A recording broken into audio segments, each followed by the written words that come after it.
ഇന്ന് അമ്മ ദിനം, മദേഴ്സ് ഡേ, മാതൃത്വത്തിൻ്റെ വലിയ നൈപുണ്യത്തെക്കുറിച്ച് ലോക ജനത ചിന്തിക്കുന്ന ദിവസം. അമ്മ എന്നതൊരു സത്യം, അച്ഛൻ എന്നത് ആപേക്ഷികമാണെന്ന് പറയാറുണ്ട്. അമ്മ മനസ്സ് തുറക്കുന്നത് വരെയാണ് അച്ഛൻ്റെ അസ്തിത്വമുള്ളൂ. എന്നാൽ അമ്മ എന്നത് വളരെ വലിയൊരു സത്യമാണ്. ഭൂമിദേവിയെ അമ്മയായി കണക്കാക്കി, സീതാദേവിയെ അമ്മയായി കണക്കാക്കുന്നു. ക്ഷമയുടെ, സ്ത്രീ എന്നതിനപ്പുറം സ്ത്രീയാണ് അമ്മ, അല്ലെങ്കിൽ സ്ത്രീകൾ തന്നെയാണ് അമ്മയാവാൻ കഴിയുന്നത്. പ്രസവിക്കാൻ കഴിയുക എന്നുള്ളതാണ് ലോകത്തിലെ ഏറ്റവും വലിയ ഉദാത്തമായ പവിത്രമായ കാര്യം. അടുത്ത തലമുറയ്ക്ക് ജന്മം നൽകാൻ കഴിയുന്നു എന്നുള്ളതാണ്. 9 മാസക്കാലം അല്ലെങ്കിൽ 8 മാസക്കാലം ഒരു കുഞ്ഞിനെ തൻ്റെ ഉദരത്തിൽ പേറി യാതൊരു കേടുപാടും കൂടാതെ, തട്ടാതെ മുട്ടാതെ, ശബ്ദം കേൾക്കാതെ വലിയ സന്തോഷത്തോടുകൂടി ആനന്ദത്തോടുകൂടി കൊണ്ടു നടക്കുന്ന അമ്മ, പ്രസവമെന്ന വലിയ ഒരു യാഥാർത്ഥ്യം. അമ്മ എന്നത് ലോകത്തിലെ ഏറ്റവും വലിയ അത്ഭുതമാണ്. നാളിതുവരെ ഉണ്ടായിട്ടുള്ള പ്രപഞ്ച സൃഷ്ടിയിലെ മഹോന്നതമായ മഹത്തരമായ ഏറ്റവും വലിയ ഒരു സൃഷ്ടി സ്വരൂപമേതെന്ന് ചോദിച്ചാൽ അത് അമ്മയാണ്. തൻ്റെ മക്കൾ, ഭർത്താവ് എത്ര തെറ്റ് ചെയ്താലും, കൊലപാതകം ചെയ്തിട്ട് വന്നാലും സഹിക്കുന്നൊരു മാതൃത്വത്തെ നാം കാണുന്നു. ഈ ഇടയ്ക്ക് ഒരു കൊലപാതകം നടന്നു വെഞ്ഞാറമൂട്.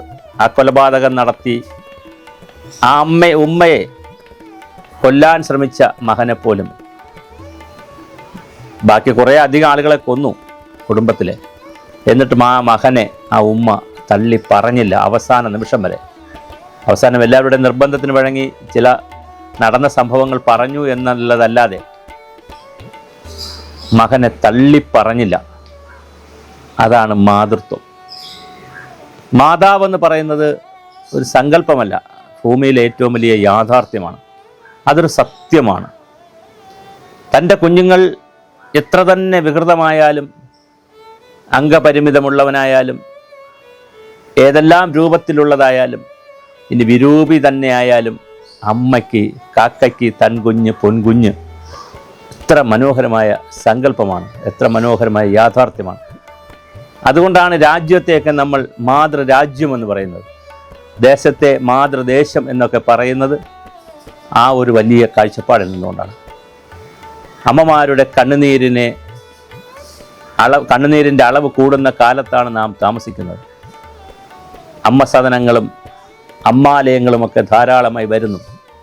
പടിയടച്ച് പിണ്ടം വയ്ക്കുന്ന, പടിയിറക്കുന്ന ഒരുപാട് അമ്മമാരുടെ ലോകമായി ഈ ഭൂമി മാറിക്കൊണ്ടിരിക്കുകയാണ്. അമ്മയ്ക്കിനി എന്തു വേണം വയസ്സുകാലത്ത്?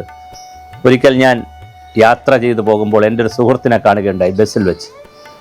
സുഹൃത്തിനോട് ഞാൻ ചോദിച്ചു, അമ്മ ഇപ്പയ്ക്ക് എങ്ങനെയുണ്ട്, ഇപ്പോൾ സുഖമാണോ? ആ സുഹൃത്ത് പറഞ്ഞത് കേട്ട് ഞാൻ അത്ഭുതപ്പെട്ടു പോയി. സുഹൃത്ത് പറഞ്ഞത്, അമ്മയ്ക്കിനി എന്ത് വേണം? അമ്മ അച്ഛനെ കല്യാണം കഴിച്ചു, അച്ഛൻ മരിച്ചുപോയി, വയസ്സായിട്ടാണ് അച്ഛൻ മരിച്ചത്. അമ്മയുടെ മക്കളെല്ലാം കല്യാണം കഴിച്ചു, ചെറുമക്കളായി. അമ്മ ഒരുപാട് അമ്പലങ്ങളിൽ പോയി, ധാരാളം നല്ല ഭക്ഷണം കഴിച്ചു, വസ്ത്രം കൊടുത്ത് എല്ലാം ചെയ്തു അമ്മ. അമ്മയ്ക്കിനി എന്താ വേണ്ടേ? 70 വയസ്സായി. അപ്പോൾ മകൻ അങ്ങ് നിശ്ചയിക്കുകയാണ് അമ്മയ്ക്കിനി എന്താ വേണ്ടതെന്ന്. അമ്മയ്ക്കിനി ആഹാരവും വസ്ത്രവും കിടക്കാനൊരിടവും പോരെ?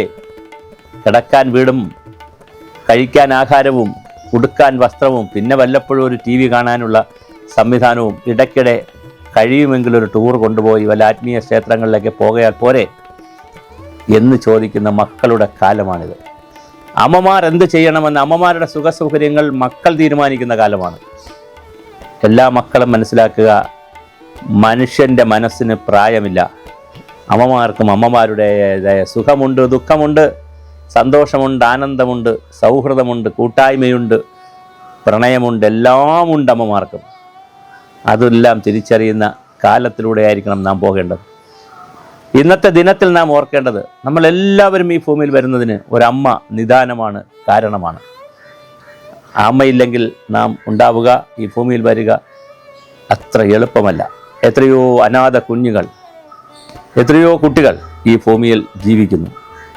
യുദ്ധം കൊണ്ട് അനാഥത്വമാകുന്നവർ, ഏറ്റവും കൂടുതൽ യുദ്ധത്തിൻ്റെയും ഭീകരതയുടെയും അനാഥത്വത്തിലേക്ക് പോകുന്നത് അമ്മമാർ തന്നെയാണ്. കാശ്മീരിൽ പഹൽഗാമിൽ നാം കണ്ടത് 26 പുരുഷന്മാരെയാണ് കൊന്നത് എന്ന് പറഞ്ഞാൽ 26 അമ്മമാരെ വിധവകളാക്കുകയാണ് ചെയ്തത്. വിവാഹം കഴിക്കാത്ത ചിലരുണ്ട്, ബാക്കി വിവാഹം കഴിക്കാത്ത ചിലരുടെ അച്ഛന്മാരെ കൊന്നതുകൊണ്ട്, എന്നാൽ അവരുടെ അമ്മമാർ വിധവകളായിട്ടുണ്ട്. 26 വിധവകളെ സൃഷ്ടിച്ചുകൊണ്ടാണ് നമ്മുടെ രാജ്യം ഒരു ഭീകരതയെ നേരിടേണ്ടി വന്നത്. അപ്പോൾ മാതൃത്വം എന്നത് ലോകത്തിലെ ഏറ്റവും ഉദാത്തമായ ഒരു യാഥാർത്ഥ്യമാണ്. അത് സത്യമാണ്, അത് ഉണ്മയാണ്. അതിനെ അംഗീകരിക്കുകയും സ്നേഹിക്കുകയും മാതാവിന് എന്ത് വേണമെന്ന് മക്കൾ തീരുമാനിക്കുന്ന കാലം മാറി മാതാവിന് എന്ത് വേണമെന്ന് മാതാവ് തന്നെ തീരുമാനിക്കുന്ന അമ്മമാരുടെ സ്നേഹത്തിൻ്റെ കാലം നമുക്ക് തിരിച്ചു കൊടുക്കണം. മുത്തശ്ശിമാരും അമ്മമാരുമെല്ലാം വീടിനും നാടിനും ശാപമാകരുത്. അവർ നാടിൻ്റെ, വീടിൻ്റെ, സമൂഹത്തിൻ്റെ, കുടുംബത്തിൻ്റെ ഐശ്വര്യമാണ് എന്ന് നാം തിരിച്ചറിയുമ്പോഴാണ് നാം മനുഷ്യരിൽ നിന്ന് മാനവരാകുന്നത്.